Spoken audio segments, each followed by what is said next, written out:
They found her on the outskirts of the city, wild, distrustful, broken. But it was this dog that once saved lives and became a real legend among the police. My name is Tom Bennett.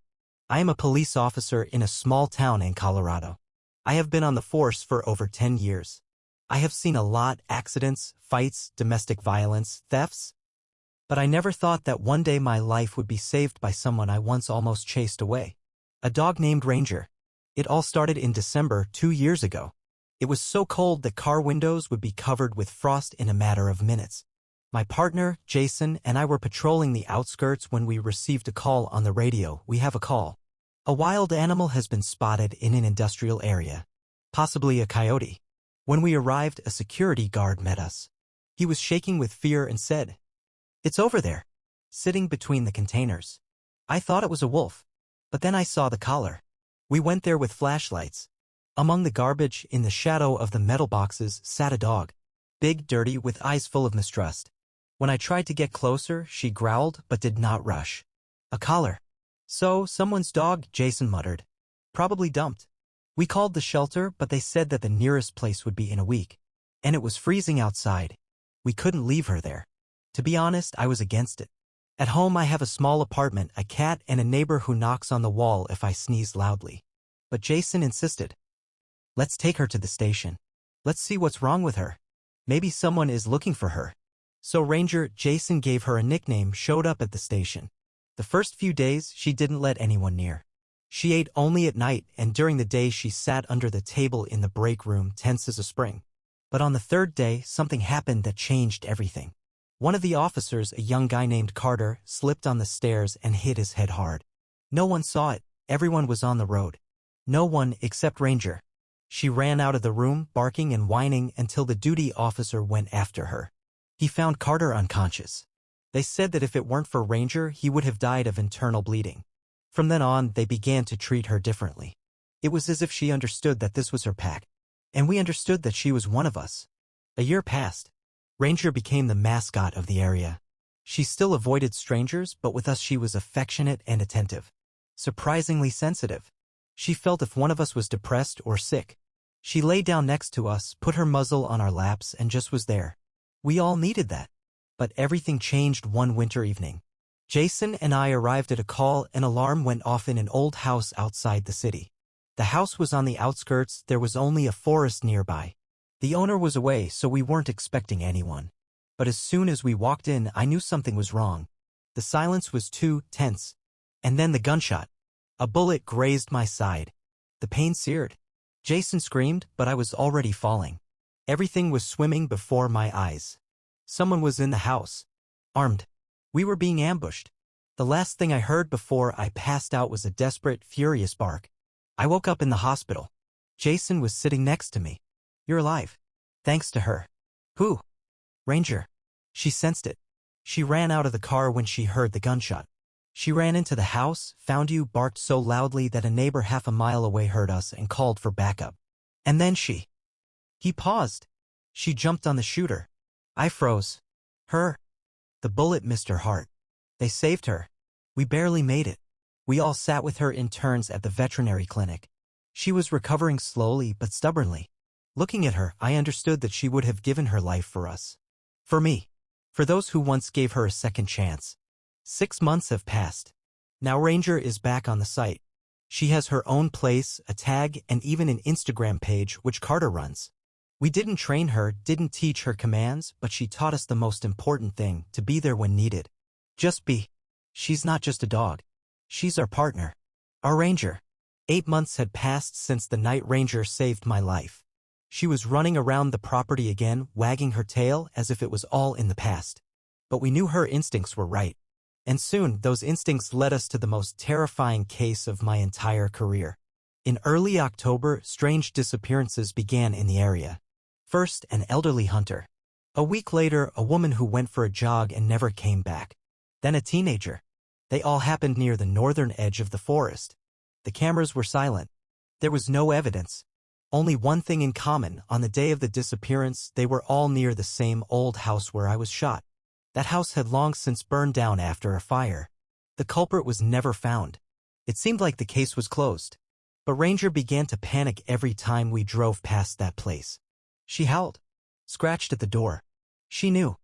I insisted on extra patrols. Jason said they were just coincidences, that we had no warrant, no basis. But I saw Ranger's behavior. It was like she was trying to say, he's back. One night when we were on shift, we got a strange call from a strange number. On the other end, there was only rustling and then barking. Long, desperate. And a weak voice. He's underground. Help! We immediately pinpointed the coordinates. It was near the patch of woods. We took Ranger and headed there. When we arrived, the night was black as ink. Only the headlights of the car pierced the thicket. Ranger howled and twitched on her leash. We followed her. Deeper. Farther from the road. Until she stopped in front of a hill covered in bushes. She barked, dig. Jason and I exchanged glances. We began to clear the earth. And soon we came across a manhole cover. Metal, rusty. No lock, but with a chain that someone had hastily thrown off. Let's go down, I said. We don't know what's down there, Jason answered. It could be a trap. Or a basement. Or a bunker, I added. Or a grave. The stairs led down about 10 meters. The smell was rot and mold. The walls were concrete. The light from the lantern was shaking. And suddenly we heard a voice. Here, please. We followed the sound. And found a room. Small. With a shabby mattress, chains, and a video camera on the wall. On the floor, a girl. Exhausted. In chains. Are you real? She whispered. We freed her. She was shaking. She kept repeating only one thing. He was watching. Always watching. We called for backup. The entire bunker turned out to be a system of tunnels. Some were empty. In others, there was evidence. Cameras. Magazines. Things belonging to missing people. One of the rooms was soundproofed and decorated like a studio. Next to it, there was a secret door. Behind it, a surveillance room. And only one screen was on. We were on live. We were being filmed from outside. Someone knew we were here. While they were examining everything, Ranger broke loose from her leash and disappeared into one of the tunnels. We called her, but it was no use. In a panic, I ran after her, hearing her bark grow farther and farther away. Thin, heartrending. And suddenly a shot. I ran toward the sound. I found her. She was standing over the man's body. He had a gun in his hand, but he never managed to fire. His throat was bitten. He was dead. It turned out later, he was a former Air Force base security guard. Mentally unstable, disappeared several years ago. He built the bunker himself, lived in the forest, hunted people, recorded them. He had a generator, a camera system, a plan. And he had a story once his dog was killed by cops during an arrest. Since then, he punished random victims, imitating justice. He deliberately attracted attention. He wanted us to find the bunker. But he did not expect. Ranger. She survived. Again. Her paw was wounded, but her heart was still strong.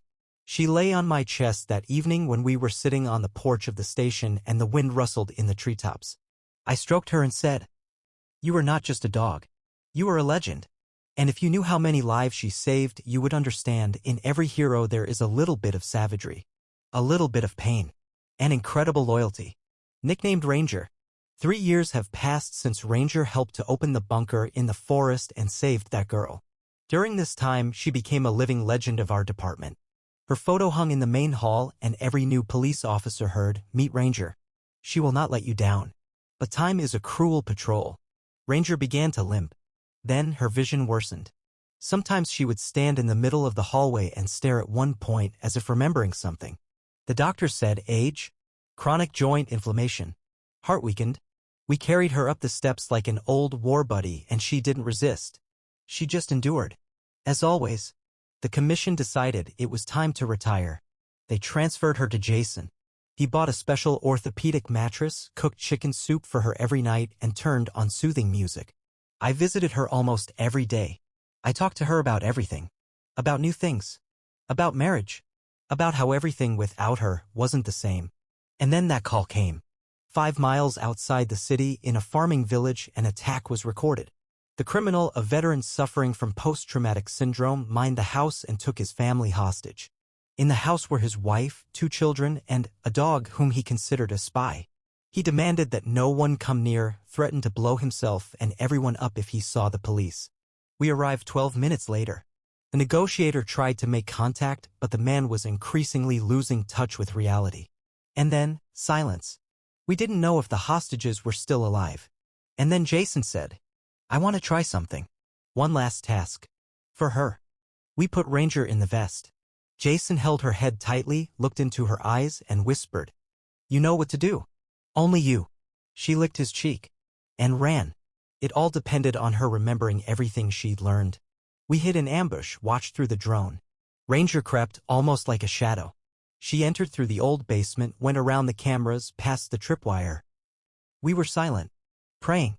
7 minutes later, she was inside. And then, noise. A flash. Screams. And a child's voice. "Dog. She's here." We burst in. It all happened in seconds. The criminal pointed a gun at the child. Ranger jumped. With one last effort. The bullet missed the boy. She fell. We ran. Jason caught her in his arms. "Hold on. Please. You've already saved them. Just a little more."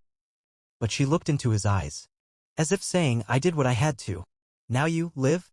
She died at dawn. In the car. In Jason's arms. A week later we had a funeral. A real one. With a flag. With salutes. With officers in uniform. People from all over the state came to say goodbye. Someone held signs, "She's not just a dog. She's salvation." On the tombstone they wrote, "Ranger. Partner. Hero. Friends don't die, they just go on an eternal shift." I was giving a speech. I was losing my temper. I was saying, she knew who she was saving. And why. She saw the best in us even when we forgot who we were supposed to be. And when we forget what conscience sounds like, let her bark echo in our ears. Pure.